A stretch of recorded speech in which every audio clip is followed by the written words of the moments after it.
Live from the BDN Studios, it's Bang and Dang. That's awesome. If you don't like that, then You ain't black. Welcome back to Outlaws Gunslingers with your host Bang and Dang, and it's that time once again, last of the month, last Tuesday of the month. You know what that means? It's Serial Killer Tuesday, Serial Killer of the Month, and this month we got pretty sick individual of our short time covering serial killer so far. This is obviously the sickest one, sicker than Ed.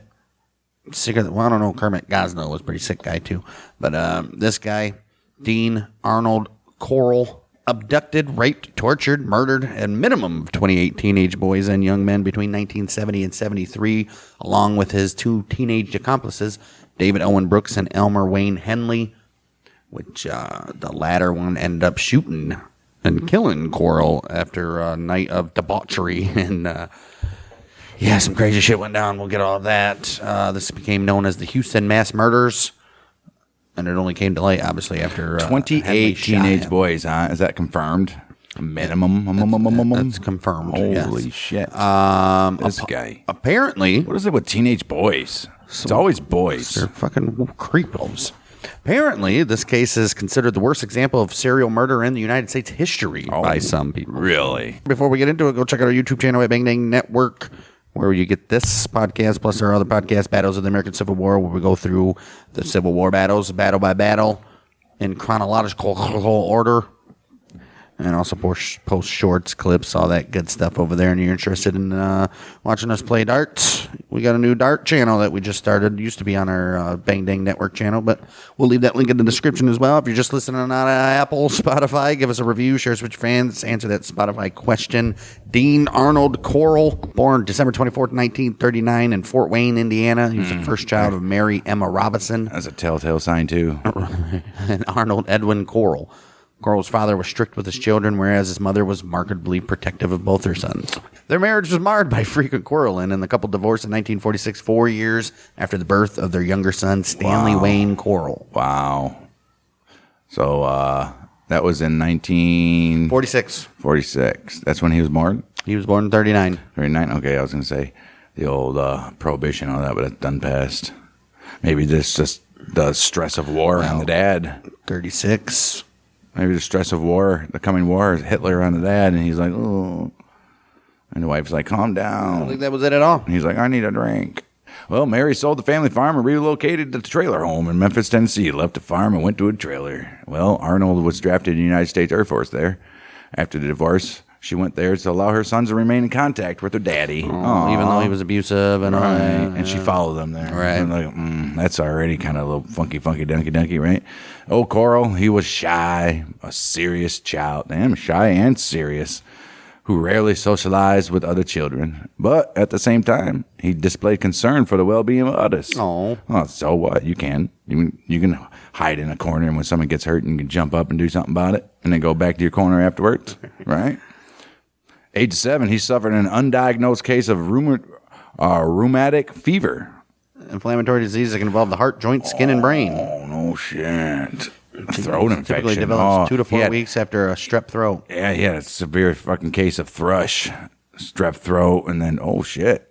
Damn, so if you get strep throat, guys, you better get that shit taken care of.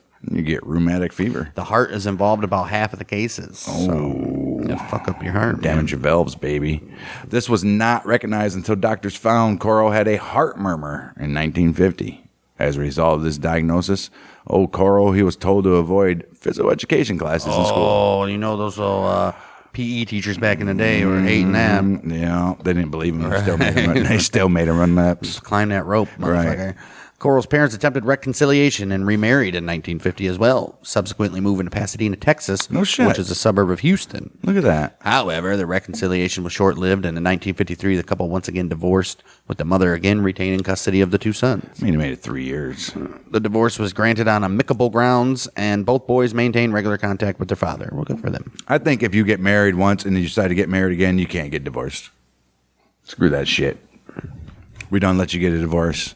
It's already hard to get a divorce, especially back in 1953. It was very hard to get a divorce. And you're just going to keep on. Or I say if you got a divorce once, you can't get married again. How about that? To a different person. No, I'm saying to the same person. Right. You already failed. Right. Once. Right. You don't need that piece of paper. You guys already have Right. the same last names. That's probably why they got divorced. Right. Because they were married. Stayed together, be boyfriend and girlfriend. Right. Well, following that second divorce, Corll's mother married a traveling clock salesman named Jake West. Only in the 50s can you be a traveling clock salesman. Traveling clock salesman. He's All a right. cock salesman, too. He's a cock. The family moved to the small town of Vidor, Texas, where Corll's half-sister, Joyce Janine, was born. She was born in 1955. No shit. And just died recently. Well, 8 years ago, but yeah. Corll's mother and stepfather, they started a small family candy company, initially operating from the garage of their home. From the earliest days of the business, old Corll, he worked day and night while still attending school. He and his younger bro were responsible for running the candy making machines and packing the product, which his stepfather sold on his sales route. Oh, look at that. This route often involved Mr. West, we call him Mr. West. You call him Mr. West. This route often involved Mr. West traveling to Houston, where much of the product was sold. I bet he was traveling southwest, where they live. They live in Texas Houston. now? It was a suburb of Houston, so Right. couldn't have been that far away. Maybe it was west. Well, from 1954 to 58, Corll attended Vidor High School, where he was regarded as a well-behaved student who achieved satisfactory grades. As had been the case in his childhood, Corll was also considered somewhat of a loner, although he is known to have occasionally dated girls in his teenage years. I mean, a regular kid. Right, regular. In high school, Corll's only major interest was the brass band, in which he Fantastic. played trombone. Oh, nice. Oh, Corll, he graduated from Vidor High School in the summer of 1958. If we're not saying that name right, sorry, Texans. It's Vidor. What Sure. else would it be? Vidor? Vidor? Yeah. Vidor. Yeah. Right. He graduated high school in summer of 1958. Shortly thereafter, he and his family, they moved to northern outskirts of Houston so that the family candy business could be closer to the city where the majority of their product was sold. I mean, makes sense. Right. They should have done that a long time ago. Right. Corll's family opened a new shop, which they named Pecan Prince. Look at that. Pecan Prince. Yeah, they did that for a reference to the brand name of the family product. Oh, no shit. I bet. Oh, they sold pecan, like, Pecan candies. twirls or something. Caramel pecans. Right. I don't know if that's a thing, but 1960, at the request of his mother, Corll, he said, Mommy said, Corll, why don't you move to Indiana so you can live with Grandma? Papa just died. He was like, really, Ma? And so he ended up moving to Indiana to live with his widowed grandmother. dude's 21. Jeez. Well, during this time, Corll formed a close relationship with the local girl, although he rejected a subsequent marriage proposal she made to him in Whoa, 1962. she made the proposal in 1962? I guess so. Holy shit. So all these movies back in the day, it's a lie. Well, it's the 60s now, so. Early 60s. Yeah. Still 50s. Is it? Corll lived in Indiana for almost 2 years, but returned to Houston in 1962 after he rejected that advance. He was running from her. He's like, oh, shit, gotta go, Grandma. He said, I'm going back to help with his family's candy He business. said, party's over, Grandma. To which time, by this date, the candy business had moved to Houston Heights. Oh. He later moved into an apartment of his own above that very shop. Oh, beautiful. Corll's mother divorced Wes in 1963 and opened up a new candy business, which she named. Oh, she stole his business idea. She named the Corll Candy Company. No shit. It should have been that in the first place. Right. Oh, damn it. No, it couldn't have because it Right. should have been West. She took the name of her husband, her first husband. Right. Damn. She probably still had it. No, they married. Well, you have to legally change your name. Yeah, you get married. That's how you do that. Right. Old Dean was appointed the vice president of that new firm. No with his shit. younger brother Stanley being appointed secretary treasurer. Look at that. Got executive roles now. Look at that. Well, that very same year, one of the teenage male employees of the Corll Candy Company, they complained to Corll's Corll's mama. They complained to Corll's mother that her son had made sexual advances towards him. Oh. In response, she said, my son is not a fag. You're a fag. You're fired. Damn. She was like, oh, shit. She will not tolerate that. You will not get that word out on the streets. Right. Corll was drafted into the United States Army August 10th, 1964, to go to Vietnam. And he was assigned to Fort Polk, Louisiana, for basic training. He was later assigned to Fort Benning, Georgia, to train as a radio repairman before his permanent assignment to Fort Hood, Texas. I don't think we were in Vietnam in 64 yet. Isn't that crazy? You're still drafted to do nothing. Like, here, why don't you just come here and do stuff, and then we'll send you to Texas, and you can just chill out here. I mean, I guess. Well, get paid too. Right, I'll take it. That was back when it was cool to go to the Army. Right. Everybody was doing it. Yeah, I don't know about that. Right. According to official military records, Corll's period of service in the Army was unblemished. Corll, that's usually how it is. They take Well, they're always good in the Army. right. They take the orders very well. They like it because it's Ooh, dominate me. right. That and there's a structure. There's a schedule to the very T of it. You know you're going to bed at 1800. Oh, 1800. I don't think you say oh. No, 18. it'd just be 1800. Right, 18. And waking up at 0500. Right. In the pouring rain to do stupid drills.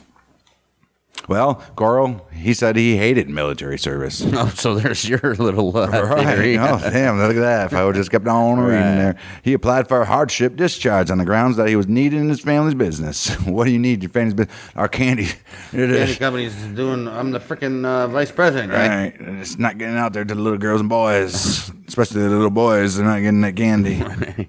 The Army granted his request, and he was given an honorable discharge on 11th of June, 1965, after 10 months of service. Now, reportedly, Corll divulged to some of his close acquaintance after his release from the Army that it was during this period of service that he had first realized he was a homo. It wasn't even Army, it was the Air Force. Oh, no, his dad went to the Air Force. Right. Well, this is supposedly when he first realized he was a homosexual and had experienced his first homosexual encounter. No shit. Other acquaintances noted subtle changes in Corll's mannerisms in the company of teenage males after he had completed his service and returned to Houston, which led them to believe he may have been indeed a homosexual. Oh, shit. Look at this guy. So, Well, no, I think he was a homosexual before then if he was making advances towards the damn teenage boy that worked there. I bet Mama feels like an asshole for firing that good-ass teenage boy that came to work every day and did the job correctly. Following his honorable discharge from the Army, Corll, he returned to Houston Heights. Yes. Resumed his position he held as vice president of the Corll Candy Company. Corll's former stepfather had retained ownership of the family's former candy business, Pecan Prince, following his divorce from Corll's mother in 1963. Right. Competition between the two firms was fierce. Ooh, I can see that, huh? Like it's the same product, different wrapper. Right.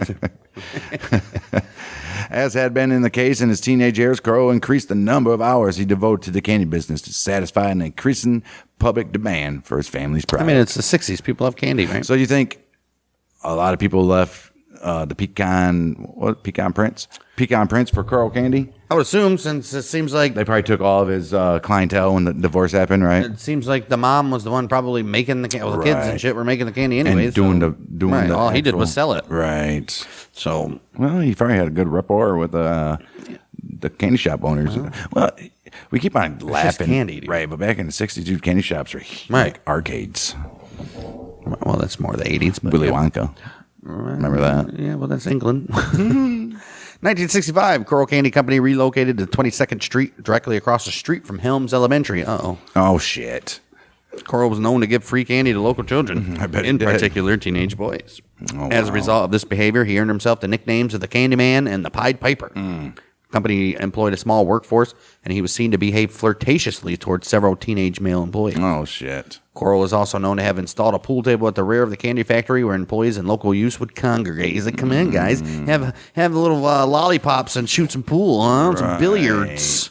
1967, Corll befriended a 12-year-old David Owen Brooks. He was wearing glasses in the 6th grade, and he was one of the many children whom he gave frequent candy to. Brooks initially became one of Corll's main youthful companions, regularly socializing with Corll and various teenage boys who congregated at the rear of the candy factory. He likes to congregate at the rear, right? He also joined Corll on the regular trips he took to South Texas beaches in the company of various youths, and later commented that Corll was the first adult male who did not mock his appearance. So you think he did all this without doing any advances just to like get close and then like boom, do some shit? Or does he do any shit with these guys? Well, whenever Brooks told Corll he needed cash, Corll gave him money, and the youth began to view Corll as a father figure.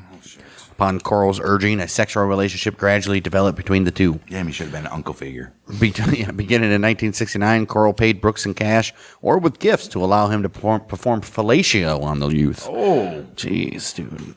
Brooks' parents were divorced. His father lived in Houston, and his mother had relocated to Beaumont, a city 85 miles east of Houston. Oh, shit. Oh, so he was basically there on his own. Right. Damn. 1970. He's 15 years old. Brooks, he dropped out of Waltrip High School. He moved to Beaumont to live with his Momo. Whenever he visited his father in Houston, he also visited Corll, who allowed him to stay at his apartment if he wished. Later that same year, Brooks moved back to Houston. By his own later admission, Brooks began regarding Corll's apartment as his second home. He's like, anytime I went to Houston, I stayed at Corll's. Dean's. At Dean's. He liked to call me. He liked me to call him Deanie Baby. By the time Brooks dropped out of high school, Corll's mother and his half-sister Joyce had moved to Colorado after the failure of her third marriage and the closure of the Corll Candy Company in June of '68. Oh shit! Although she Pecan Prince took him out. Put him out of business. Oh shit! What a ruthless bastard. Although she often talked to her eldest son on the telephone, his mother never saw him again. Oh. Following the closure of the candy company, Corll took a job as an electrician at the Houston Lighting and Power Company. I don't know how you get a job as an electrician when all you He did. was an army fucking repair guy. Right. I say all you did was make candy. There, he tested electrical relay systems. Fantastic. So, that's all he's doing anyways. Right. He worked in this employment until the day of his death. Oh shit! Good for him, right? Steady jobs. Only had 2 jobs his whole life. Fantastic. Between 1970 and year 1973, Corll is known to have killed a minimum of 28 victims. All of his victims, males, aged 13-20, majority of whom were in their mid-teens. Most victims were abducted from Houston Heights, which was then a low-income neighborhood northwest of downtown Houston. Most of these abductions, he is assisted by one or both of his teenage accomplices, David Owen Brooks and Elmer Wayne Henley. First time you're hearing this Elmer Wayne Henley guy. Well, that because it clearly said his name at the beginning of the episode. Several victims were friends of one or both of Corll's accomplices. Others were individuals with whom Corll had himself become acquainted prior to their abduction and murder. And 2 other victims, Billy Balch and Gregory Malley Winkle, they were former employees of Corll Candy Company. Oh, shit. Corll's victims were usually lured into either one of the 2 vehicles he owned, which is a Ford Econoline van and a Plymouth GTX. Oh. Either those 2 vehicles or a 1969 Corvette. Oh, shit. I'm getting... He is known to have purchased for Brooks in early in 1971. Oh, for him, huh? Yeah. Well, This enticement was typically an offer of a party or a lift, and the victim would be driven to Corll's house. fantastic. At that residence, the youths would be plied with alcohol or other drugs until they passed out, tricked into donning handcuffs, or simply grabbed by force. Right, once they get so hammered because they're little boys. Wow. They were then stripped naked, tied to either Corll's bed or usually a plywood torture board, which was regularly hung on a wall. Once handcuffed, the victims would be sexually assaulted, beaten, tortured, sometimes several days, and then killed by strangulation or shooting with a .22 caliber pistol. I wonder why usually they don't do the shooting because they like the strangulation. It's crazy that there's both of them there. That's weird. Is it? Right. Their bodies were then tied in plastic sheeting and buried in one of 4 places: a Brennan boat shed in southwest Houston, a beach on the Bolivar Peninsula, a woodland near Lake Sam Rayburn, where Corll's family owned a lakeside log cabin. Oh, they still do? Owned. Or a beach in Jefferson County. Right on the beach, huh? Down by the beach. On the beach. In several instances, Corll forces victims to either phone or write to their parents with explanations for their absences in an effort to allay the parents' fears for their son's safety. He said write to them. They'll get this in 2 days.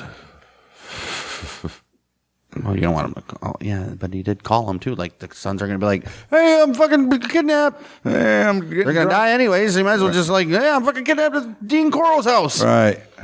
Jeez. Right. He is also known to have retained keepsakes, usually keys from his victims. During the years in which he abducted and murdered his victims, Corll often changed addresses. Okay. However, until he moved to Pasadena in the spring of '73, he always lived in or close to Houston Heights. Look at that shit. Corll, he killed his first known victim, 18-year-old college freshman Jeffrey Conan, September 25th, 1970. Conan, he vanished while hitchhiking with another student from the University of Texas to his parents' home in Houston. Damn, they're hitchhiking to Houston. He was dropped off alone at the corner of Westheimer Road and South Voss Road near the uptown area of Houston, approximately 6:15 p.m. Corll likely offered Conan a lift to his house, which Conan he accepted. Obviously. At the time of Conan's disappearance, Corll lived in the Harlan Turboff Apartments, where he had paid a deposit of a month's rent on the 21st September. Brooks later on would lead police to Conan's body August 10th, 1973. We'll get to that. But the body was buried at High Island Beach. Forensic scientists subsequently deduced that the youth had died of asphyxiation caused by manual strangulation and a cloth gag that had been placed in his mouth. Oh, damn. The body was found buried beneath a large boulder covered with a layer of lime, wrapped in plastic, naked, and bound hand and foot with nylon cord, suggesting he had been violated. Oh, shit. Sick bastard. Let's go back. About the time of Conan's murder, Brooks, he ended up interrupting Corll in the act of sexually assaulting two teenage boys whom Corll had strapped to a 4-poster bed. Corll promised Brooks a car in return for his silence. Brooks accepted the offer, and Corll later bought him a green Chevrolet Corvette. Oh, there's that Corvette. Corll later told Brooks that he had killed the two youths and offered him $200, the equivalent of about $1,600 of 2024, for any boy he could lure to Corll's apartment. He's like, get me some boys, bud. Well, except December 13th, 1970, Brooks did indeed lure two 14-year-old Spring Branch youths named James Glass and Danny Yates away from a religious rally held in Houston Heights to Corll's Yorktown apartment. Glass was an acquaintance of Brooks, who, at Brooks' behest, had previously visited Corll's address. Oh, shit. Both youths were tied to opposite sides of Corll's torture board and subsequently raped, strangled, and buried in a boat shed he had rented November 17th. Oh, my. An electrical cord with alligator clips attached to each end was buried alongside Yates' body. Holy shit. This guy is a freaking weirdo. 6 weeks after the double murder of Glass and Yates, 30th of January, 1971, Brooks and Corll, they encountered two teenage brothers, Donald and Jerry Waldrop, walking toward their parents' home. The Waldrop brothers had been driven to a friend's home by their father with plans to discuss forming a bowling league, and they had begun walking home after learning their friend was not at home. Oh, damn. Oh, jeez. Dad's like, get the fuck out. All right, don't even check.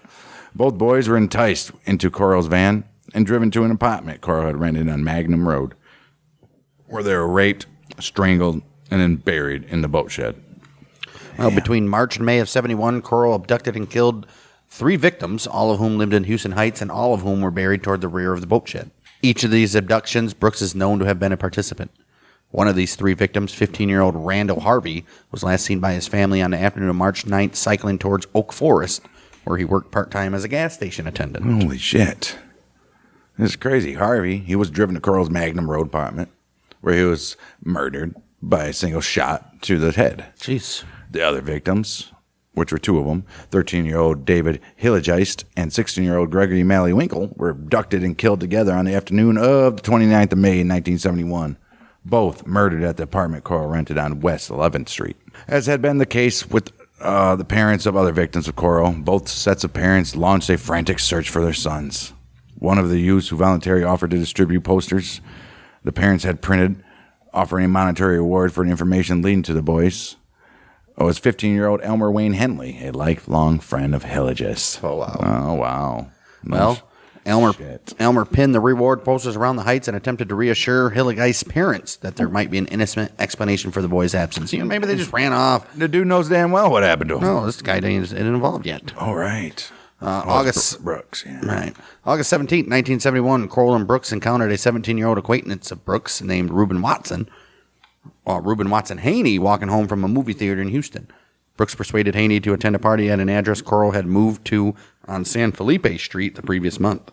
Haney agreed and was taken to Corll's home, where he was subsequently strangled and buried in the boat shed. If only if you went to see that stupid movie. Right. September 1971, Corll moved to an apartment. Jeez, how many times does this guy move? Right. He moved to an apartment on Columbia Street. This address was also located in the Heights as well. Brooks, he later stated he had assisted Corll in the abduction and murder of 2 youths during the time Corll resided at this address, including one youth who was murdered just before Wayne Henley came into the picture. In his confession, Brooks stated the youth killed immediately prior to Henley's involvement in the murders was abducted from the Heights and kept alive for approximately 4 days before his murder. The identities of both of these victims remain unknown. Jeez, dude. Wow. Now, speaking of Henley. Well, this guy, I wonder how he came along. Elmer Wayne Henley, born May 9th, 1956. Oh, by the way, with Brooks, there was no, backstory on him for some reason. Which is weird. Right. Because he had to testify. Just what we said about his parents divorcing and all that stuff. That was it. Elmer Wayne Henley, born May 9th, 1956 in Houston, was the eldest of 4 sons born to Elmer Wayne Henley, the senior, and Mary Pauline Henley. His father was an alcoholic who physically assaulted his wife and sons. Of course. Despite the abuse, Mary Henley tried to ensure that her children received a good education and stayed out of trouble. The couple divorced in 1970 when Henley was 14. Henley's mother, who worked as a cashier at a parking lot, retained custody of her 4 sons. Fantastic. Oh, how do you work at a cashier in a parking lot? What are you selling? Parking Private spaces. parking, yeah. They're in Houston, so I'm sure there's a bunch of parking shit. Right. Initially, Henley was an excellent student at school, but after his parents' divorce, he took a series of menial part-time jobs to help his mother with household finances, which happens a lot. Right. And his grades, guess what happened to his grades? They dropped, and they dropped hard. At the age of 15, Henley dropped out of high school. He would later develop a minor criminal record, being arrested for assault with a deadly weapon in 1971, and he also burglarized somebody 1 year later. Jeez. Prior to his leaving high school, Henley became acquainted with a youth 1 year his senior named David Brooks. Oh, shit. The two became friends and often played truant together. It's like, where'd you get that Corvette? You never believe this shit. Through his acquaintance with Brooks, Henley became aware that his friend spent a lot of free time in the company of an older man with whom he himself gradually became a casual acquaintance. Oh, look at that. And this guy was Dean Corll. Oh, shit. Initially, Henley was oblivious to the true extent of Corll's and Brooks' relationship. Oh, man. He later stated that though he admired Corll because he worked hard, also suspected that Corll was a homo, and concluded that Brooks was hustling himself as a queer. Oh. Oh. He's banging Corll, getting some money. Nonetheless, in late 1971, Henley also began spending time with Corll's company. Corll told Henley that he was involved in organized theft, and he, Brooks, and Henley, they burgled several addresses, for which Henley was paid small sums of money. In one occasion, in an apparent test of character, Corll asked Henley if he would be willing to kill if required, to which Henley replied, "Damn right." That same year, Henley became aware of an insidious pattern of disappearances in his neighborhood. Since the previous December, a minimum of 8 boys aged 13 to 17 had disappeared from Houston Heights. Holy shit. Henley was friends with 2 of the youths, who was Hilligast and Gregory Mallory Winkle, who had disappeared May 29, 1971, on their way to a local swimming pool. Yes. Damn. Henley himself, yes, we know, participated in the search. All right, we know that. Well, Henley likely was lured to Corll's address as an intended victim. However, Corll evidently decided the youth would make a good accomplice and offer him the same fee of $200 for any boy he could lure to his apartment, informing Henley that he was involved in a white slavery ring operating from Dallas. Wow. Henley later stated that for several months he ignored Corll's offer, although he did maintain acquaintance with Corll and gradually began to view him as something of a brother type of person. Whose work ethic he admired and who he could become or he can confide in. Well, early 72, he decided to accept Corll's offer because he and his family were in dire financial circumstances. Shit. Henley said the first abduction he participated in occurred during the time Corll resided at 925 Schuler Street, an address he moved to on February 19th. Brooks later claimed that Henley became involved in the abductions while Corll resided at the address he had occupied immediately prior to Schuler Street. Whatever. Well, if Henley's statement is to be believed, the victim was abducted from Heights in February or early March in 1972. In the statement Henley gave to the Popo following his arrest, the youth stated he and Corll picked up a boy at the corner of 11th and Stewdwood and lured him to Corll's home on the promise of smoking some marijuana with the pair. He's like, I want to go smoke some marijuana? Smoke some dope? At Corll's residence, using a ruse he and Corll had prepared, Henley cuffed his own hands behind his back, freed himself with the key hidden in his back pocket, and then duped the youth into donning the handcuffs before observing Corll bind and gag him. He's like, check this shit out. Can you do it? I can do that. You did. Henley then left the youth alone with Corll, believing he was to be sold in the sexual slavery ring. The identity of this first victim Henley assisted in the abduction remains unknown. Wow. 1 month later, March 24th, 1972, Henley, Brooks, and Corll encountered an 18-year-old acquaintance of Henley's named Frank Aguirre, leaving a restaurant on Yale Street where the youth worked. Henley called Aguirre over to Corll's van and invited the youth to drink beer and smoke marijuana with the trio at Corll's apartment. Oh, no shit. Well, Aguirre, he agreed and followed the trio to Corll's home in his Rambler. Hey. Inside Corll's home, Aguirre smoked some marijuana with the trio before picking up a pair of handcuffs Corll had left on his table. In response, Corll pounced on Aguirre, pushed him onto the table, and cuffed his hands behind his back. Damn. Henley later claimed he had not known of Corll's true intentions towards Aguirre when he had persuaded his friend to accompany him to Corll's home. You lying whore. He knew he was going to go to a slavery ring at least. In a 2010 interview, he claimed to have attempted to persuade Corll not to assault and kill Aguirre once Corll and Brooks had bound and gagged the youth. However, Corll refused, informing Henley that he had raped, tortured, and killed the previous victim he had assisted in abducting, and that he intended to do the same with Aguirre. Henley subsequently assisted Corll and Brooks in Aguirre's burial at High Island Beach. Uh-oh. Despite the revelations that Corll was, in reality, killing the boys he and Brooks had assisted in abducting, Henley nonetheless became an active participant in the abductions and murders. I mean, well, what can you do, right? I'm getting 200 bones every time. Right. 1 month later, 20th of April, he assisted Corll and Brooks in the abduction of another youth, 17-year-old Mark Scott. Scott, he was well known to both Henley and Brooks. He was grabbed by force and fought ferociously against attempts by Corll to restrain him, even attempting to stab his attackers with a knife. Ooh, look at that shit. However, Scott saw Henley pointing a pistol toward him, and according to Brooks, Scott just gave up. I mean, what would you do? Scott was tied to the torture board and suffered the same fate as Aguirre: rape, torture, strangulation, burial at High Island Beach. Jeez. Brooks later stated Henley was especially sadistic in his participation in the murders committed at Schuler Street. Henley later admitted to gradually becoming fascinated with how much stamina people have when the recipient of the act of murder. Wow. Before Corll vacated the address June 26, Henley assisted Corll and Brooks in the abduction and murder of 2 more youths named Billy Balch and Johnny DeLome. Oh, shit. In Brooks' confession, he stated that both youths were tied to Corll's bed, and after their torture and rape, Henley manually strangled Balch, then shouted, "Hey, Johnny!" and he shot DeLome in the forehead. Damn. The bullet exiting through the youth's ear. DeLome then pleaded with Henley, "Wayne, please don't," before he was strangled. Damn, so he got shot in the head and lived and then got strangled? Damn. Both youths were buried at the High Island Beach. Oh, shit. Look at Henley. He's like, I understand what you're doing, Corll. Turned into a murderer. I understand what you're doing, bud. This is nice. These guys are some sick motherfuckers. Holy shit. Well, during the time Corll resided at Schuler Street, the trio lured a 19-year-old named William Rittinger to the house. Rittinger was tied to the plywood board, tortured, and abused by Corll. Brooks later claimed he persuaded Corll to allow Rittinger to be released, and the youth was allowed to leave. No way. On another occasion, during the time that Corll resided at Schuler Street, Henley supposedly knocked Brooks unconscious as he entered the house. What? Corll then tied Brooks to his bed and assaulted the youth repeatedly before releasing him. Damn. Despite the assault, Brooks continued to assist Corll in the abductions of the victims. What? He was brainwashed, man. Fuck. After vacating the Schuler Street residence, Corll moved to an apartment at Westcott Towers, where, in the summer of 1972, he is known to have killed a further 2 victims. The first of these victims, 17-year-old Stephen Sickman. He was killed by a sick man. He was last seen leaving a party held in the Heights shortly before midnight on 19th of July.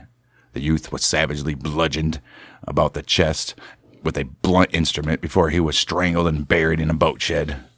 Approximately 1 month later, on about 21st of August, 19-year-old Roy Bunton, he was abducted while walking to his job as an assistant in a Houston shoe store. Oh, fucking little L. Bundy there. Little L Button. Little L. Bunton. he was the star running back at Pilk High School. Scored 4 touchdowns that game. He scored 3.5. Right. We shared one. Right. Bunton was gagged with a section of Turkish towel and his mouth bound with adhesive tape. He was shot twice in the head and buried in the boat shed. Neither youth was named by either Brooks or Henley as being a victim of Corll, and both youths were identified as victims only in 2011. 3rd of October, 1972, Henley and Brooks encountered 2 Heights teenagers, Wally J. Simino and Richard Hembry, walking to Hembry's home. Well, they were enticed into Brooks' Corvette and driven to Corll's Westcott Towers apartment. That evening, Simino is known to have phoned his mother's home and to have shouted the word "Mama" into the receiver before the connection was terminated. No. The following morning, Hembry was accidentally shot in the mouth by Henley, with the bullet exiting through his neck. Several hours later, both youths were strangled to death and subsequently buried in a common grave inside the boat shed directly above the bodies of James Glass and Danny Yates. Didn't they shoot somebody else in the forehead and went through his ear, and he survived that too? Insane. Holy shit. Sometime November 1972, 18-year-old Willard Branch, an Oak Forest youth, known to both Corll and Henley, he disappeared while hitchhiking from Mount Pleasant to Houston. That's a long hitchhike. His gagged and emasculated body was buried in the boat shed. Jeez, how big is they getting all this room? Right, it's a boat. Not that big. Jeez. Shit, you think of Amityville. That's a boat shed. 15th November, 19-year-old Spring Branch youth named Richard Kepner. He disappeared on his way to a phone booth. Kepner was strangled and buried at High Island Beach. Altogether, at least 10 teenagers between the age of 13 and 19 were murdered between March and November 1972, 5 of whom were buried at High Island Beach, and 5 inside the boat shed. Jeez. Well, January 20th, 1973, Corll moved to an address on Wirt Road in the Spring Branch district of Houston. Dude, I bet the bill collectors love this guy. I know. Like, he's got 3 houses and shit. All right. Within 2 weeks of moving into this address, he had killed 17-year-old Joseph Lyles. Oh, jeez. Lyles was known both to Corll and Brooks. He had lived on Antoine Drive, the same street upon which Brooks resided in 1973. Oh, shit. As well. March 1st, Corll vacated his Wirt Road apartment. What the fuck? He briefly resided in an apartment on South Post Oak Road before moving to 2020 Lamar Drive, an address his father had vacated in Pasadena. No shit. Oh, wow. No known victims were killed between February 1st and June 4th, 1973. Corll, he's known to have suffered from a hydrocele in early 1973, whatever the hell that is. Accumulation of serious fluid in the body cavity. Yeah, hydrocele test is the most common hydrocele is a combination of fluids around the testicle. Oh, I wonder why. In his balls. Just like I can't do nothing. Oh, wow. I wonder why, huh? That was in 1973 early, which may have contributed to this period of inactivity. I would think so. In addition, around the time of Lyle's murder, Henley had temporarily moved to Mount Pleasant in an apparent effort to distance himself from Corll. These facts may account for his sudden lull in killings. Well, nonetheless, though, it picks back up because from June, Corll's rate of killings increased dramatically. Oh, I bet. Both Henley and Brooks later testified to the increase in the level of brutality of the murders committed while Corll resided at Lamar Drive. Dang. Henley later compared Corll's escalation to being like a bloodlust, and that he and Brooks would instinctively know when Corll was to announce that he needed a new boy, due to the fact that he would appear restless, smoking cigarettes, and making reflex movements. He's probably like a crackhead. 4th of June, Henley and Corll abducted 15-year-old William Ray Lawrence. Sounds like a Serial killer himself. country singer name. The youth was last seen alive by his father on 31st Street. After 3 days of abuse and torture, Lawrence was strangled before being buried at Lake Sam Rayburn. Less than 2 weeks later, 20-year-old Raymond Stanley Blackburn was abducted, strangled, and buried at Lake Sam Rayburn. 6th of July, 1973, everybody's coming down from the old fireworks. Henley began attending classes at the Coach's Driving School in Bel Air, where he became acquainted with 15-year-old Homer Luis Garcia. Well, the following day, Garcia telephoned his mother to say he was spending the night with a friend, and he was shot and left to bleed to death in Corll's bathtub before he was buried at Lake Sam Rayburn as well. Jeez. 5 days later, July 12th, 17-year-old John Sellers of Orange County was bound, shot to death, and buried at High Island Beach. Jeez. July of 73, after Brooks married his pregnant fiancée, Henley temporarily became Corll's sole procurer of victims, assisting in the abduction and murder of 3 Heights youths between July 19th and the 25th. Holy shit. Come on. How's he getting away with this shit? Wow. Henley claimed these 3 abductions were the only 3 that occurred after his becoming an accomplice to Corll, in which Brooks was not a participant. One of these 3 victims, 15-year-old Michael Balch, brother of previous victim Billy Balch, was last seen by his family on the 19th of July on his way to get a haircut. He was strangled and buried at Lake Sam Rayburn. Wow. The other 2 victims, Charles Cobble and Marty Ray Jones, were abducted together on the afternoon of 25th of July. Henley himself later buried both the youth's body in the boat shed. Man. August 3rd, 73, Corll killed his last victim, which is a 13-year-old boy from South Houston named James Stanton Dramala. Dramala was abducted by Brooks and Corll while riding his bike in Pasadena and driven to Lamar Drive upon the pretense of collecting empty glass bottles to resell. Oh. At Corll's home, Dramala was tied to Corll's torture board, raped, tortured, and strangled with a cord before being buried in the boat shed. Jeez. Brooks later described Dramala as a small blonde boy for whom he had bought a pizza and in whose company he had spent 45 minutes before the youth was attacked. Jeez.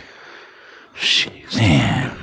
Evening of 7th of August, 1973, Henley, age 17 now, invited 20-year-old Timothy Cordell Curley to attend a party at Corll's Pasadena residence.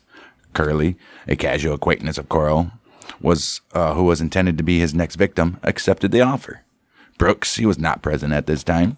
The 2 youths arrived at Corll's house, where they sniffed paint fumes and drank alcohol until midnight before leaving the house, promising to return shortly. Henley and Curley then drove back to Houston Heights, and Curley parked his vehicle close to Henley's home. The 2 exited the vehicle, and Henley, hearing commotion across the street emanating from the home of his 15-year-old friend Rhonda Louise Williams, walked toward her home. Williams, nursing a sprained ankle, had been beaten by her drunken father that evening and accepted Henley's invitation to join him and Curly at Corll's home. Williams climbed into the back seat of Curly's Volkswagen, and the trio then drove off towards Corll's Pasadena residence. Oh, shit. They got a girl. Wow. Approximately 3 a.m., morning of 8th of August, 1973, Henley and Curly, accompanied by Williams, returned to Corll's residence. Corll was furious that Henley had brought a girl to his house. We don't have vaginas here. Right, telling him in private that he had ruined everything. Henley explained that Williams had argued with her father that evening, and she did not wish to return home. Corll appeared to calm down and offered the trio beer and marijuana.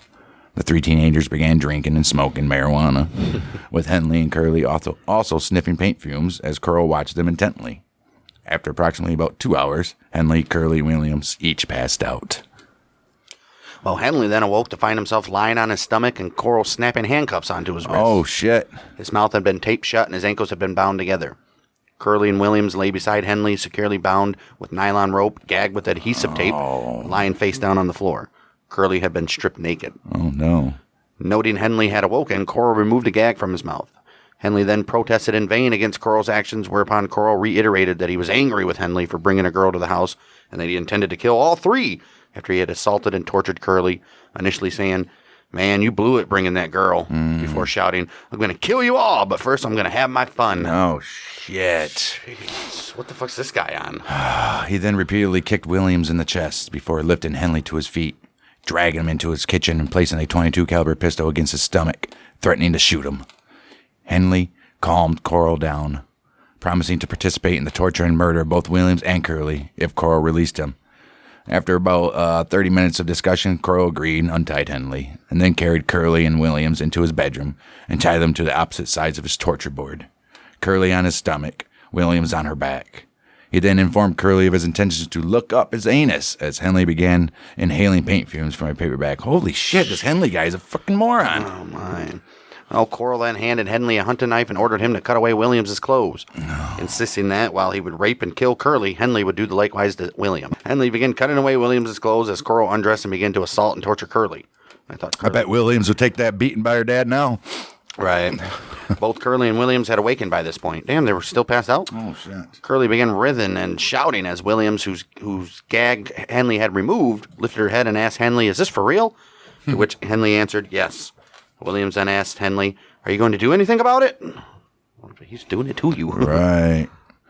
Well, Henley then asked Corll whether he might take Williams into another room. Corll ignored him, and Henley then grabbed Corll's pistol, shouting, "You gone far enough, Dean."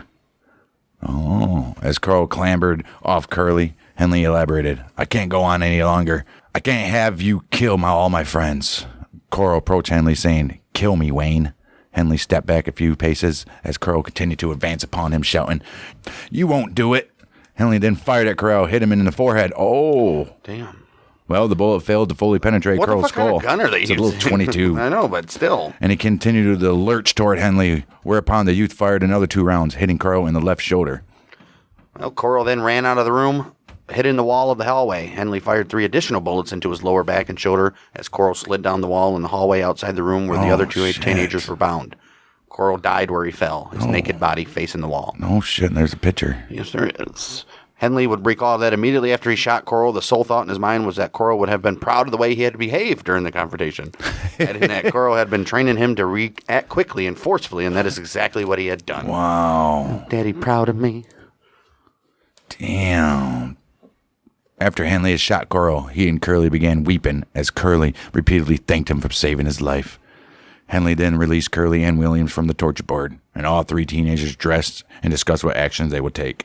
Henley suggested to Curly and Williams that they should simply leave, to which Curly replied, "No, we should call the police." Henley agreed and looked up the number for the Pasadena Police Department. Yeah, it's called 911. Right. He did that in Corll's telephone directory. Oh, jeez. 8:24 a.m., August 8, 1973, Henley placed that call to the PPD. His call was unanswered. His call was answered by an operator named Velma Lines. And Velma Line on the line. In his call, Henley blurted to the operator, "Y'all better come here right now. I just killed a man." Henley gave the address to the operator as 2020 Lamar Drive, Pasadena. As Curly, Williams, and Henley waited upon Corll's porch for the police, Henley mentioned to Curly that he had done that 4 or 5 times, meaning killed by shooting somebody. Wow. Minutes later, a PPD patrol car arrived at 2020 Lamar Drive. Oh, shit. Damn. Good for Henley. Right, well. After all this time, after about 20 people, the 3 teenagers were sitting on the porch outside the house. Police officer noted 22 caliber pistol on the driveway near the trio. Henley told the officer that he was the individual who had made the call and indicated that Corll's body was inside. After confiscating the pistol and placing Henley, Williams, and Curley inside a patrol car, the officer entered the bungalow and discovered Corll's body inside the hallway. The officer returned to the car and read Henley his Miranda. In response, Henley shouted, "I don't care who knows about it. I have to get it off my chest." Jeez. Curley later told detectives that before the police officer had arrived, Henley had informed him, "If you wasn't my friend, I could have gotten $200 for you." Well, you did it to all the other friends, though. Right. In PPD custody, Henley was initially questioned about the killing of Corll. He recounted the events of the previous evening and that morning, explained that he had shot Corll in self-defense. Right. The statements given by Curley and Williams corroborated Henley's account, and the detective questioning Henley believed he had indeed acted in self-defense. Well, he technically did. Right. That one was. And plus, it was saving those fuckers. Right. When questioned regarding his claim that as Corll had threatened him that morning, he had shouted that he had killed several boys, Henley explained that for almost 3 years, Brooks and he had helped procure teenage boys, some of whom had been their own friends. They had them come over to Corll's place, who then raped and murdered them. Why didn't he just say I was a victim too? Right. Like, I woke up drunk and I was tied up and I was like, "Hey, I'll help you." Right. And then he untied me and then boom. Henley gave a verbal statement stating he initially had believed the boys he had abducted were to be sold into a Dallas-based organization for homosexual acts, sodomy, maybe later killing, but soon learned Corll was himself killing the victims. Henley admitted that he had assisted Corll in several abductions and murders. There's no reason for that, bud. And that he had actively participated in the torture and mutilation of 6 or 8 victims prior to their murder. Oh, my. Most victims had been buried in the Southwest Houston boat shed, with others buried at Sam Rayburn and High Island Beach. Corll had paid up to, $200 for each victim. Yes. Dude, make some money. 200 times 20? made about $2,000. More than that. Well, $2,000 in that time. It was like $6,000 this time. Police initially were skeptical of Henley's claims, assuming the sole homicide of the case was that of Corll. See, why didn't he? I don't understand this. If Right. they're just not, they're not even on the Corll about any of this shit. Right. He could just be like, I saw him at the store or something, Right. and fucking he invited us over for beer and weed. Dude. Right. They could have easily got away with it. They had no motive. They had no Suspicion of anything. Right. They got 20 people missing and they don't know who's doing it. Jeez. Which they had described as being the result of drug-fueled fisticuffs that had turned deadly. Henley, he was quite insistent, however, and upon his recalling the names of 3 boys, Cobble, Hilligist, and Jones, whom he stated he and Brooks had procured for Corll, the police accepted that there was something to his claims, and all 3 teenagers were listed as missing at the Houston Police Department. There you go. Yeah, oh, look at this. There's like 50 of these guys. Hilligeist had been reported missing in the summer of 71. The other 2 boys had been missing for just 2 weeks. Moreover, the floor of the room where the 3 teenagers had been tied was covered in thick plastic sheeting. Police also found a plywood torture board measuring 8 by 3 with handcuffs attached to nylon ropes at 2 corners and nylon ropes to the other 2. Also found at Corll's address were a large hunting knife, rolls of clear plastic of the same type used to cover the floor, a portable radio rigged to a pair of dry cells to give increased volume, an electric motor with loose wires attached, 8 pairs of handcuffs, a number of dildos, thin glass tubes, and lengths of rope. Oh, look at that shit. Lengths. Corll's 40. Is this a portable radio rigged to a pair of dry cell batteries to give increased volume? I didn't know about that. Blow them freaking speakers quick. Corll's 40 Channel 9, his van was parked in the driveway, conveyed a similar impression. The rear windows of the van were sealed by opaque blue curtains. In the rear of the vehicle, police found a coil of rope, a swatch of beige rug covered in soil stains, a wooden crate with air holes drilled in the sides. The pegboard walls inside the rear of the van were rigged with several rings and hooks. Jeez, he was like tying them to the side of the van? Jeez. Another wooden crate with air holes drilled in the sides was found in Corll's backyard. Inside this crate were several strands of human hair. Oh, jeez. Henley agreed to accompany police to Corll's boat shed in southwest Houston, where he claimed the bodies of most of the victims could be found. Wow. Inside the boat shed, police found a half-stripped stolen car, a child's bike, a large iron drum, water containers, 2 sacks of lime, and a large plastic bag full of teenage boys' clothing. Oh, jeez. 2 Two prison trustees began digging through the soft, crushed shell earth of the boat shed and soon uncovered the body of a blonde-haired teenage boy lying on his side, encased in clear plastic and buried beneath a layer of lime. The lime must help to smell or something. Houston police officer Corll, makes the body, deteriorate quicker or something. Houston police officer Corll Siebenniker described Henley's actions upon leading police to Corll's boat shed on August 8th. He said he started to take a step inside the shed, but then his face just turned ashen, pale, grim. He staggered around outside the door. Right then's when I knew there was going to be bodies in that shed. Right then's. When you add that S to that then. Police continue excavating through the earth of the shed, unearthing the remains of more victims in varying stages of decomposition. Most of the bodies found were wrapped in thick, clear plastic. Some victims had been shot, others strangled. The ligatures still wrapped tightly around their necks. All the victims found had been sodomized, and most victims found bore evidence of sexual torture. Pubic hair had been plucked out. Genitals had been chewed. Objects had been inserted into the rectums, and glass rods has been inserted into the urethra. And then smashed. That's their pee hole. What the fuck, dude? Wow. Jeez. Cloth rags had also been inserted into the victims' mouths and adhesive tape wound around their faces to muffle their screams. The tongue of the first victim uncovered protruded over 1 inch beyond the tooth margin. Holy shit, they pulled it out. The mouth of the third victim, unearthed on August 8th, was so agape that all upper and lower teeth were visible. Lead investigators that theorized the youth had died screaming. After the recovery of the eighth body from the boat shed was completed at 11:55 p.m., the investigation was discontinued until the next day. Yeah, because guess How what? many more are in here? You got 2 more locations to go. Right.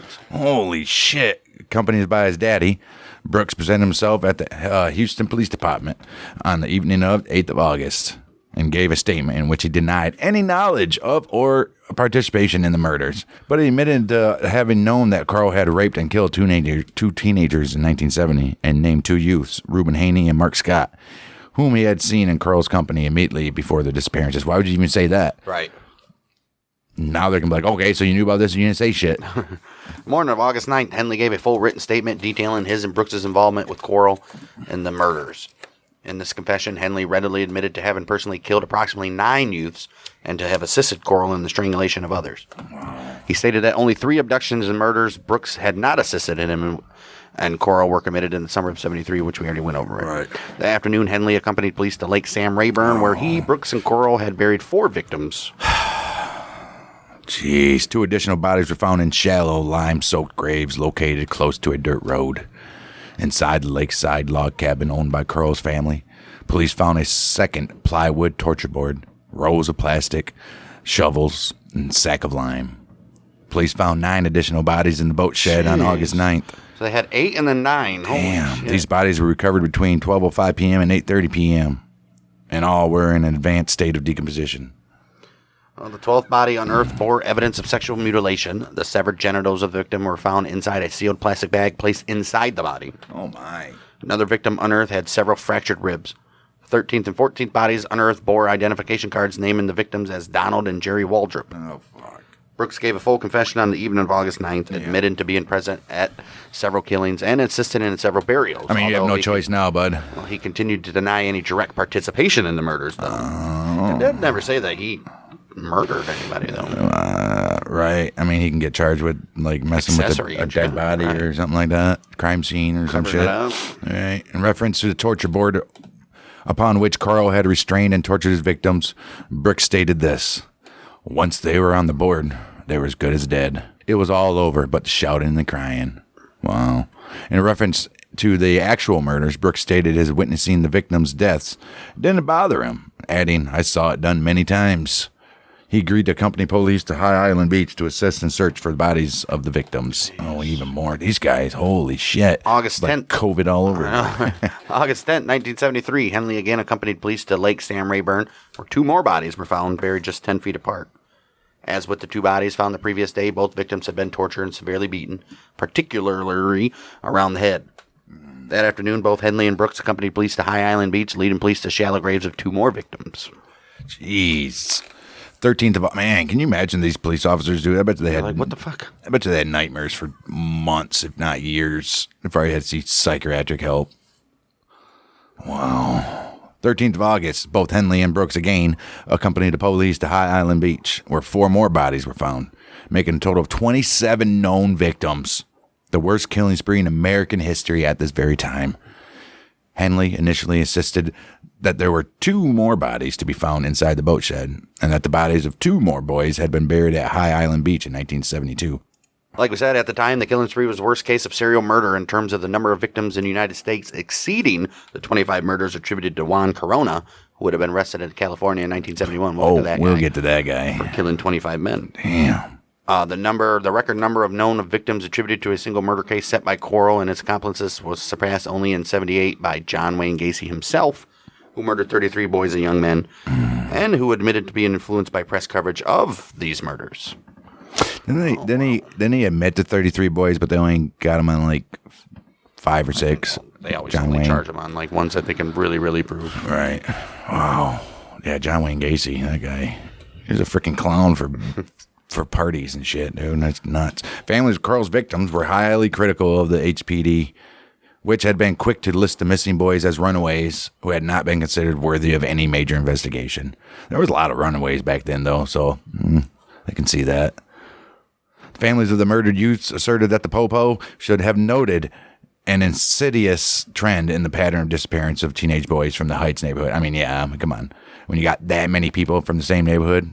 Other family members complained the HPD had been dismissive of their adamant insistence that their sons had no reasons to run away from home. He was a good boy. He had a good home. Why would they do that? Had everything he ever wanted. Everett Waldrop, the father of Donald and Jerry, complained that shortly after his sons had disappeared in 1971, he had informed police an acquaintance had observed Corll burying what appeared to be bodies at his boat shed. Wow. Didn't even do anything? In response, the police performed a perfunctory search around the boat shed before dismissing the reports as a hoax. Right. Waldrop stated that on one of the many occasions when he visited the police department, the police chief had simply told him, "Why are you down here? You know your boys are runaways." Oh. Jeez. I hope they get sued. You ain't kidding. The mother of Gregory Malley Winkle, there's that guy again. She stated, "You don't run away from home with nothing but a bathing suit and 80 cents. Right. By May of 1974, 21 of Corll's victims had been identified, with all but 4 of the youths having either lived in or had close connections to Houston Heights. 2 more teenagers were identified in 1983 and 1985, one of whom, Richard Kepner, lived in Spring Branch. The other youth, Willard Branch, lived in the Oak Forest district of Houston. Well, August 13th, the grand jury convened in Harris County to hear evidence against Henley and Brooks. The first witnesses to testify were Williams and Curley, who testified to the events of August 7th and 8th leading to the death of Corll. Another witness who testified to his experience at the hands of Corll was William Rittinger, the one that they let go. Oh, wow. After listening to over 6 hours of testimony from various people, August 14th, the jury initially indicted Henley on 3 counts of murder and Brooks on 1. Really? Bail for each youth was set at $100,000. Wow. District Attorney requested that Henley undergo a psychiatric examination to determine whether he was mentally competent to stand trial. But his attorney, Charles Melder, he opposed the decision, stating the move would violate Henley's constitutional rights. By the time the grand jury had completed its investigation, Henley had been indicted for 6 murders, Brooks for 4. Henley was not charged with the death of Corll, which prosecutors ruled on September 18th he committed in self-defense. I mean, it saved 2 people's lives. Right. Elmer Wayne Henley and David Owen Brooks were tried separately for their roles in the murder. Henley was brought to trial in San Antonio July 1st, 1974, charged with 6 murders committed between 72 and 73. Prosecution called dozens of witnesses, including Curley and Rittinger. Rittinger testified that at Corll's home he was tied to the torture board and assaulted repeatedly by Corll before he was released. Oh, wow. Other incriminating testimony came from police officers who read from Henley's written statements. In one part of his confession, Henley had described luring 2 of the victims for whose murder he had been brought to trial, Cabo and Jones, to Corll's Pasadena residence. Henley confessed that after their initial abuse and torture at Corll's home, Cabo and Jones each had one wrist and ankle bound to the same side of Corll's torture board. The youths were then forced by Corll to fight each other with the promise that the one who beat the other to death would be allowed to live. Oh, jeez. That was a lie. After they had spent several hours beating each other, Jones was tied to a board and forced to watch Cabo again be assaulted, tortured, and shot to death before himself was again raped, tortured, and strangled with a Venetian blind cord. Them damn Venetian blinds. Cobble and Jones were killed on July 27, 73, 2 days after they had been reported missing. Damn. Several victims' parents had to leave the courtroom to regain their composure as police and medical examiners described how their relatives were tortured and murdered. Holy shit, dude. What the fuck? Wow. Throughout the trial, the state introduced 82 pieces of evidence, including Corll's torture board and one of the boxes used to transport the victims. Inside this very box, police had found hair, which examiners had concluded came from both Cobble and Henley. Upon advice from his defense counsel, Henley did not take the stand to testify. His attorney, William Gray, cross-examined several witnesses, but did not call any witnesses or experts for the defense. I mean, what can you do? Right. What can you do? On July 15, 1974, both counsels presented their closing arguments to the jury.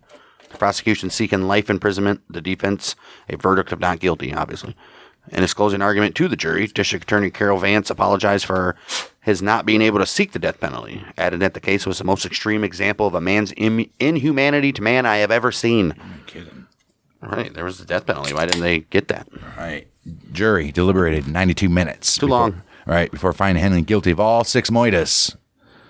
The following day, 16th of July, formal procedures to sentence Henley for the 6 guilty verdicts began, and on the 8th of August, it took that long, Judge Preston Dial ordered that Henley served each 99-year sentence consecutively, totaling 594 years. And he was transferred to the Huntsville unit to formally begin his sentence. If he can live to be 600 years old, he's good. Right. Well, of course, Henley appealed his sentence and conviction, contending that the jury in his initial trial had not been sequestered, that his attorney's objections to the news media being present in the courtroom had been overruled, and citing that his defense team's attempt to present evidence contending that the initial trial should not have been held in San Antonio had also been overruled by the judge. I mean, Henley's appeal was upheld, and he was awarded a retrial in December of 1978. how? Well, because you have a right to have a fair trial. I guess, but shit, no matter where you go, they're going to come up with the same conclusion. That's not true. They should have been sequestered, not listen to the media and shit. That's true. That's true. I mean, you got to go by the book. Henley's retrial began on June 18th, 1979. The second trial was held in Corpus Christi. Salinas. With Henley began represented by defense attorneys William Gray and Edwin Pegelow. Henley's attorneys attempted to have Henley's written statements ruled inadmissible. However, Judge Noah Kennedy ruled the written statements given by Henley on the 9th of August, 1973. Guess what, boys? We'll hear this in court. The retrial lasted 9 days, with Henley's attorneys again calling no defense witnesses. Who are you going to call? Right. And Ghostbusters? and again, attacking the credibility of Henley's written confession. There's no credibility of it because everything in his confession they found. He was in shock, maybe. Right. The defense also contended the evidence provided by the state belonged to Dean Corll, not Elmer Wayne Henley. That's true. On June 27, 1979, the jury deliberated for over 2 hours before reaching their verdict. Henley was again convicted of 6 murders and sentenced to 6 concurrent 99-year Beautiful. Concurrent, though, now.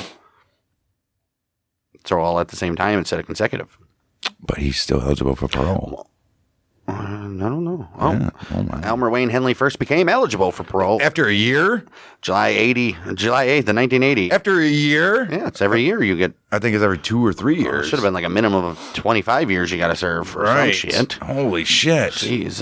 Yeah, that was in 80, and on this occasion and each successive parole hearing to date, he has been denied. Fantastic. Henley's next eligible parole date is October 2025 when he'll be 69. You think they'll let him out? Yeah. Henley is incarcerated in the Stiles unit in Jefferson County. They'll let him out sooner or later. Yeah, when he's about dead. Wow. Well, let's go to Brooks. This guy was probably worse than Henley. Well, no, because he got away. His girl got pregnant and all that. Got a wife. Blah, blah, blah. Became a dad. Probably sodomized that kid. Well, he didn't do anything with sodomizing. I don't know. Brooks was brought to trial on February 27, 1975. He had been indicted for 4 murders committed between 1970 and 1973. But he was brought to trial charged only with the June 1973 murder of 15-year-old William Ray Lawrence. Oh. Brooks' defense attorney, Jim Skelton, he argued that his client had not even committed any murders and attempted to portray Corll and, to a lesser degree, Henley as being the active participants in the actual murders. Well, Assistant DA Tommy Dunn dismissed the defense's contention outright, at one point telling the jury this defendant was in on this killing, this murderous rampage from the very beginning. He tells you he was a cheerleader, if nothing else. That's what he was telling you about his presence. You know he was in on it. Brooks' trial lasted less than 1 week. The jury deliberated for just 90 minutes before they reached a verdict. He was found guilty of Lawrence's murder March 4th, 1975, and sentenced to life. So he got 20 years. How did he only get charged with 1? Right. That's crazy. He was indicted for 4. All right. Brooks showed no emotion as the sentence was passed, although his wife burst into tears. I bet you would. Brooks also appealed his sentence, contending that he signed confessions used against him were taken without his being informed of his legal rights. But his appeal was dismissed in May of 1979. Brooks served his life sentence at Terrell Unit near Rosharon, Texas. He died on the 28th of May 2020 at age 65 in a Galveston, Texas hospital while serving out his life sentence. Wow. Damn. He had other illnesses, but died from COVID-19. He had other illnesses. Yeah, he didn't die from COVID-19. Scratch that. Right. He died. All right. Brooks is buried at Captain Joe Beard Cemetery in Walker County. Corll and Should you be able to be buried at a cemetery if you're a sicko like this? Oh, why wouldn't you be? Screw that. You should be buried like on the outskirts of the cemetery. Like Prison cemetery. Right. Corll and his accomplices are known to have killed a minimum of 28 teenagers and young men between 70 and 73, although it is suspected that the true number of victims is higher. As Corll was killed immediately prior to his murders being discovered, the true number of victims he had claimed will never be known. Right. 27 Corll's known victims have been identified, and the identity of a 28th has never been found. Oh, wow. The body's never even been found. His name was Scott. Mark Scott. Wow. All these victims were killed by either shooting, strangulation, or a combination of both. Holy shit. Let's take a look at some other info, some footnotes about some of this info here. Okay. Henley's trial, 1974. Harris County Medical Examiner Joseph Jakominich. He raised questions as to whether John Sellers was actually a victim of Corll. Sellers, a U.S. Marine who had been reported missing on 12th of July, 1973, he had been killed by 4 gunshot wounds to the chest fired from a rifle, whereas all of Corll's other victims had either been shot with the same pistol that Henley had used to kill Corll or strangled, or both. Moreover, Sellers' car had been found burned out in Starks, Louisiana 1 week after Sellers had disappeared. So that's guy, whoever Sellers guy is. Police had been led to Sellers' body on August 13th, 1973 by a trucker who recalled conversing with a youth he believed to be Henley after he had seen a car struck in the sand close to where Sellers' body was subsequently found. The youth had rebuffed the trucker's offer to help free the car, stating he had 2 friends with him who would free the vehicle. Neither Henley nor Brooks specifically mentioned Sellers being a victim of Corll's in their confessions, nor have they disputed his being a victim. Oh, maybe they did. What are they doing in Louisiana? Right. Wow, the official tally of victims were reduced to 26 in 1974 after Dr. Jakominich testified Sellers probably was not murdered by Corll and his accomplices. However, Sellers was the same age as Corll's known victims, and his grave on High Island Beach was close to where confirmed victims of Corll was buried. Right. Is this a coincidence or what? In addition, his body was found bound hand and foot with rope as other victims had been, and Sellers' autopsy report indicates a possibility of being sexually assaulted prior to or after death. June 2008, Dr. Sharon Derrick, a forensic anthropologist with the Medical Examiner's Office in Houston, released digital images of Corll's 3 still unidentified victims. The unidentified victims were listed as ML73-3349, ML73-3356, and ML73-3378. 2 of the unidentified victims were found buried in the boat shed and were estimated to have been killed in 71 or 72. ML73-3378 was buried at Lake Sam Rayburn, just 10 feet from the body of Homer Garcia, who had disappeared July 7th, 1973. Right. I mean, if they're getting buried in the same area, I mean, who else is burying people out there? Wow. October 17, 2008, ML73-3349 was identified as Randall Lee Harvey, a Heights teenager who had been reported missing on the 11th of March, 1971, 2 days after he had disappeared. Harvey. Yeah, it's the one that they shot through the eye and then went through his ear or something. Didn't Right. Harvey had been shot through the eye and was wearing a navy blue jacket with red lining, jeans, and lace-up boots. A plastic orange pocket comb was found alongside his body. They loved pocket combs back then.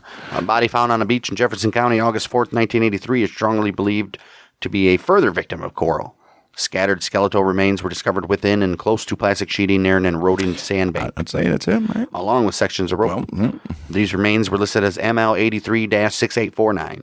The body was identified November 11, 2009 through DNA analysis as 17-year-old Joseph Lyles, a Heights teenager who had disappeared February 1st, 1973. Oh, shit. Lyles is known to have both visited Corll's apartment and to have lived on the same street as Brooks. He was listed as a possible victim of Corll after the other murders were discovered in 73. I'll say he is.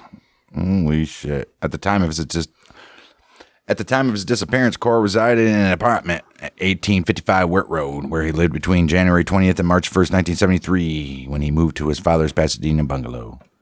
Brooks had been specifically stated that Corll had got one boy by himself during the time he lived at this address. In addition, the time that Lyles disappeared, Henley had temporarily moved to Mount Pleasant, which leaves a strong possibility that Corll had killed Lyles without the assistance of Henley. September 13th, 2010, DNA analysis was able to confirm the unidentified victim known as ML73-3378. He was actually Michael Anthony Balch. Oh my gosh, there's another one? Jeez. Who had incorrectly been identified as case file ML73-3333, the second victim unearthed from the boat shed. Balch had disappeared en route to a barbershop July 19th. Right, to get his haircut. 73, a year after. Okay, this is brother Billy had been murdered. Damn. 1973, misidentification of Michael Balch was discovered as a result of an independent investigation conducted by freelance writers Barbara Gibson and Deborah Finney. I bet you the family was getting hold of these people and be like, hold on here. Right. Come on. They contacted Dr. Derrick with a tip indicating that the second victim unearthed from the boat shed had been misidentified. Upon conducting additional DNA tests, and Dr. Derrick discovered their suspicions were indeed Derrick. correct. Hello, everybody. I'm Dr. Derrick. Hi, Dr. Derrick. Henley had stated in his confession to the Popo that he and Corll had choked Michael Balch, buried him at Lake Sam Rayburn. The unidentified victim, mistakenly identified as Balch, had been killed by 2 gunshots to the head and buried inside the boat shed. Oh. 3 factors. So who was the other guy, though? Right. 3 factors helped lead 1973 misidentification of Balch. Michael's parents had previously filed a missing persons report on their son. Who had previously left home to search for his older brother. No. In August 1972, precisely the same time, I thought he was going to the barbershop. Right. Precisely the same time, the second victim unearthed from the boat shed was estimated to have been killed. This was the only missing persons report on the file for Michael Balch. In addition, the victim was of a similar height to Balch, and circumstantial dental fractures had also helped facilitate the misidentification. All right. November 4th, 2011, the victim mistakenly identified as Balch was identified through DNA analysis as Roy Eugene Button. No, not the shoe salesman guy. Right. A Heights teenager who had last seen by his family heading for work at a Houston shoe store. Button's family had always believed him to be a victim of Corll and had contacted Dr. Derrick in 2009 to submit a DNA sample for comparison. Initially, the results conducted had been negative due to the misidentification of Button's remains as being those of Balch. However, upon discovering the 73 misidentification of Balch's remains, DNA samples obtained from Button's family were compared to those taken from the body mistakenly identified as being that of Balch, and these proved to be a conclusive match to Button. Closure, right? Right. Wow. In the confession given by Henley on 9th of August, 1973, the youth had stated that victim Mark Scott had been strangled and buried at High Island. Brooks had also stated in his confession that Scott was likely buried at High Island. Scott was a blond youth who had not had any teeth extracted prior to his disappearance. However, Dr. Elizabeth Johnson of Harris County Medical Institute had concluded in 1993 that the 15th set of remains unearthed from the boat shed, which had physical characteristics such as dark brown hair and 2 extracted molars, were those of Scott. Dr. Johnson had based her findings upon comparison of DNA analysis of a blood sample taken from Scott's mother with the remains unearthed from the boat shed, stating with a 98.5% degree of accuracy the descendant had been related to Scott's mother. In a 2010 interview granted to investigative reporter Barbara Gibson, Henley disputed the 93 identification of a victim buried in the boat shed as Scott and reiterated his claim that Scott had been buried at High Island in the sand, fetal position, head up, adding that he had repeatedly argued this point with Dr. Jakomzik. As a result of Henley's claims, DNA tests on the body initially identified as Scott were again tested against samples of DNA taken from Scott's family. In March 2011, DNA analysis confirmed that the victim known as ML733355 had been misidentified, and the same month the victim was identified as Stephen Kent Sickman, a 17-year-old who was last seen walking down West 34th Street shortly before midnight, July 19th, 1970. Yeah, so fuck you, Dr. What's her name? This fucking dumb bitch, Dr. Elizabeth Dr. Johnson. Scott. No. Oh, Dr. Johnson. Yeah, you dumbass. 98.5%. You piece of shit. Well, DNA was still pretty new in 93. Well, Sickman was murdered at Corll's Westcott Towers address. Sickman's mother had reported her son missing shortly after his disappearance. But the Popo had been unwilling to conduct a search for the youth, telling the mother that he was 17 years old, and unless they found a body, there was nothing they could do. That's true. Had Henley not been adamant in his assertion that the body of Scott had been misidentified, It is likely Sickman would have never been conclusively confirmed as a victim of Corll and still be considered missing to this day. All 6 bodies directly linked to the Houston mass murders found at High Island have been identified. As Henley's claim that the victim known as ML73-3355 was not Scott had been proven to be correct, a strong suspicion remains that Scott's body remains buried on that island. Sure in hell did, huh? Well, Corll's only known unidentified victim, the 16th body found in the boat shed, was in an advanced stage of decomposition. And the time of his discovery, leading investigators to deduce that he had likely been killed in 71 or 72. This unidentified victim was found wearing red and white and blue striped swimming trunks, cowboy boots, a leather... Damn, that's a hell of a... Get up there, huh? Swimming trunks and cowboy boots, a leather bracelet and long-sleeved khaki-colored T-shirt decorated with a peace symbol. Oh, this dude was He was a hippie. Lead investigators conclude that he was likely killed in the summer months. I would assume. If he's wearing swim trunks. In addition, his T-shirt bore a handwritten inscription believed to read either LB4MF, LBHMF, or L84MF. He had dark hair and may have had spina bifida,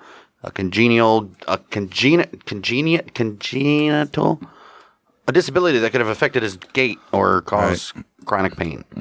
This victim has been referred to as John Houston Doe since the discovery of his body, but is also informally known as Swimsuit Boy. Oh, that's fucked up. Right. Swimsuit Boy. It's like a fucking... He's a... Superhero. Yeah, Swimsuit Boy. Super dead hero. Wow. This unidentified victim was found buried near the entrance to the boat shed between the bodies of Stephen Sickman and Reuben Haney. Whereas the bodies of the victims killed between December 1970 and May 1971 were found buried at the rear of the shed. It is likely, though not conclusive, that the unidentified 16th victim found within the boat shed may have been killed in the late summer or early fall of 1971. Doesn't it really matter? He was murdered. Dr. Derrick has stated that she believes this particular victim... Wait, Dr. Derrick is a girl? Right. I thought it was a dude, though, then. Right. Dr. Derrick states that she believes this particular victim may be named Harmon with an A or Harmon with an O or French. As the only outstanding missing persons reports related to the youth from the Houston area dated between 70 and 73, which fit the forensic profile of this unknown youth, include these surnames. Well, one of these individuals, 15-year-old John Harmon, with an O, had been a Heights teenager reported missing in 71. He's last known to have phoned his parents claiming to need money in much the same manner as victims Charles Cobble and Marty Jones had been forced to telephone their parents. Dr. Derrick has stated she has reason to believe this victim may be named Robert French, or Bobby French, adding that she has received an anonymous package containing a series of photographs potentially depicting this individual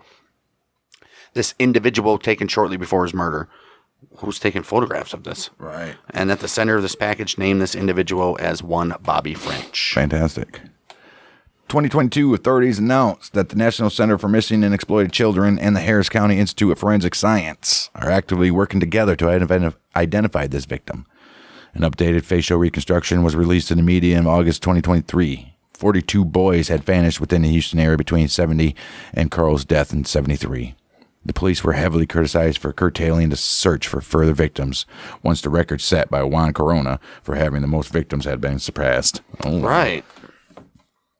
After finding the 26th and 27th bodies tied together at High Island Beach August 13th, the search for any further victims was terminated, despite Henley's insistence that 2 further bodies had been buried on the beach in 72. A curious feature about this final discovery was the presence of 2 extra bones, an arm bone and a pelvis bone, which were in the grave, indicating at least one additional undiscovered victim. And they didn't follow up on this? Oh, my. This is just sad. Wow. Investigators later returned to the scene where these extra bones were discovered in efforts to locate any additional human remains. Although this search yielded no further remains. The 2 bodies that Henley had insisted were still buried on the beach may have been those of Scott and Lyles. In light of developments relating to the identifications of victims, the body of Scott still lies undiscovered at High Island, while Lyle's remains were only found by chance in 1983. Had the search for bodies continued, both victims would have likely been discovered. Obviously, and why ain't they looking now? Well, following Hurricane Ike in 2008, the area of High Island Beach where Corll was known to have buried his victims remains submerged, leaving a strong possibility that Scott's body will never be found. How that man was able to go out to that storage shed time after time and bury one more dead boy is something I'll never understand. You get close to evil like that, no matter how long ago it was, and it never leaves you. Detective David Mulligan recollecting the Houston mass murders in April of 2011. Wow. His former workers at Corll Candy Company recalled Corll doing a lot of digging in the years leading up to 68, when his mother's third marriage was deteriorating and the firm was failing.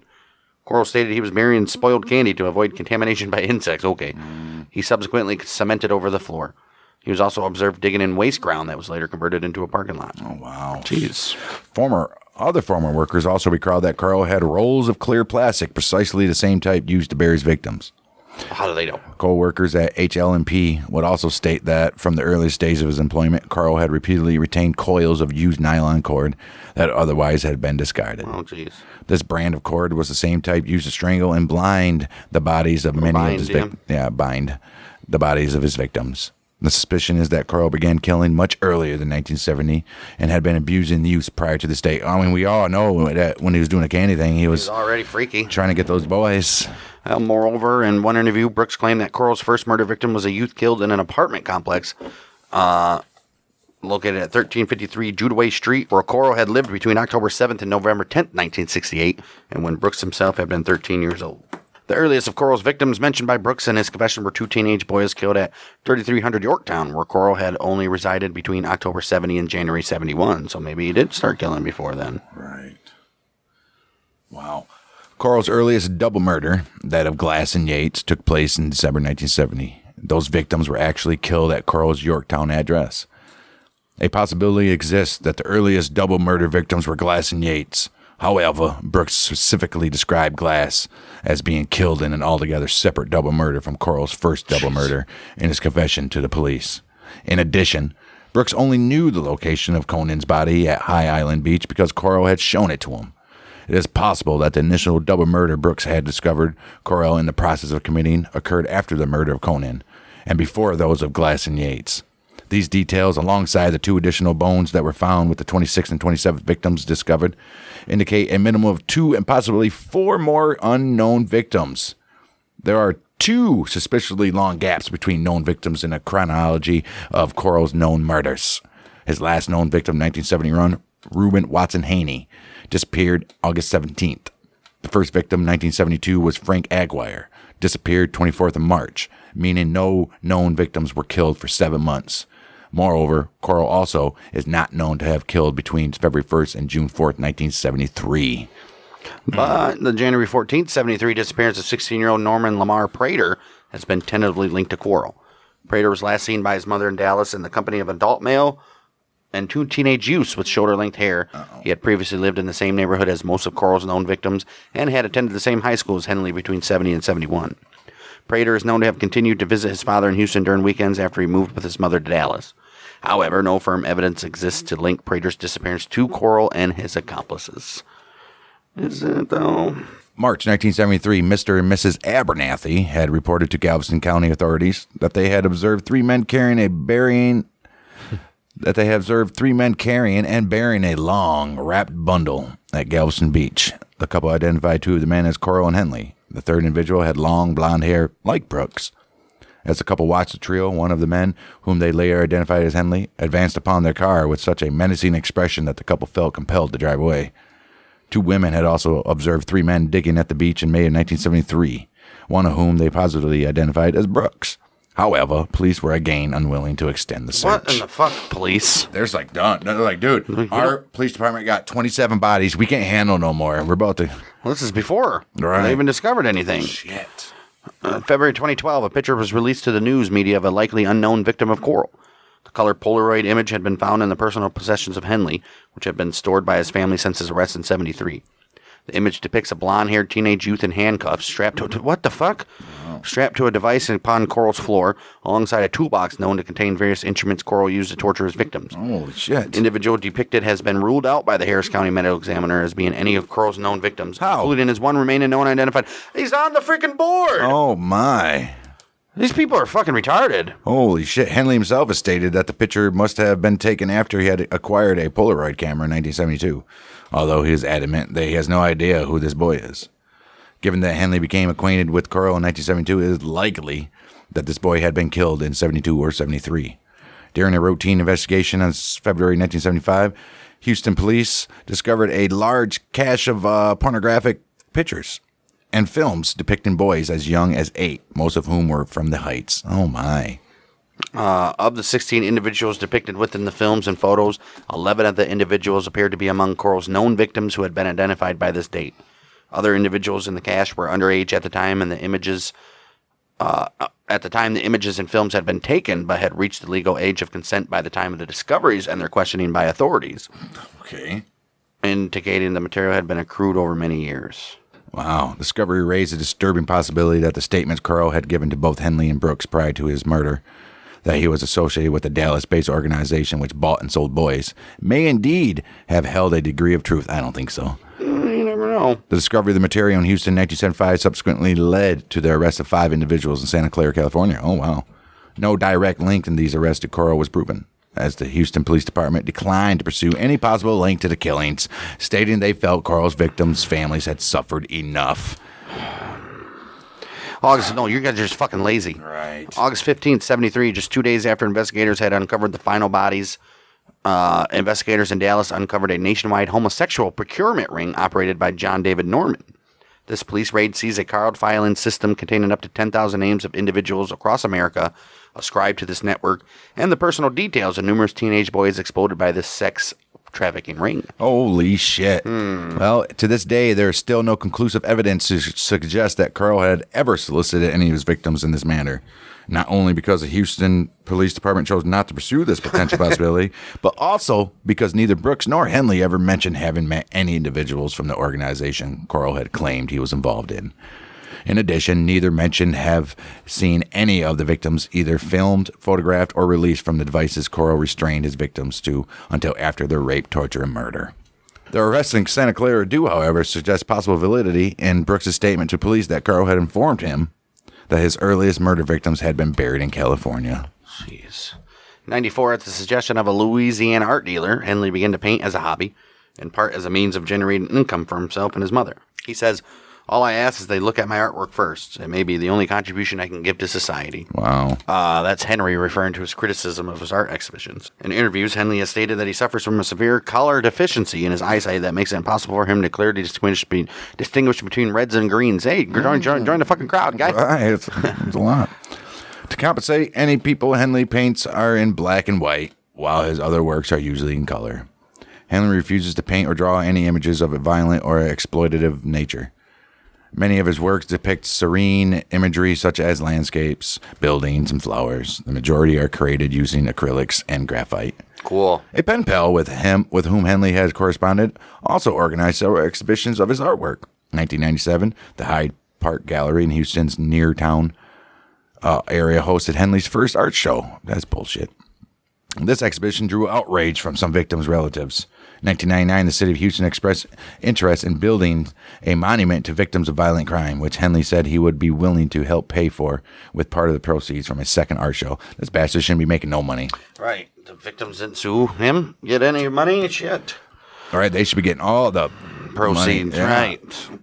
Holy shit, hell of a story.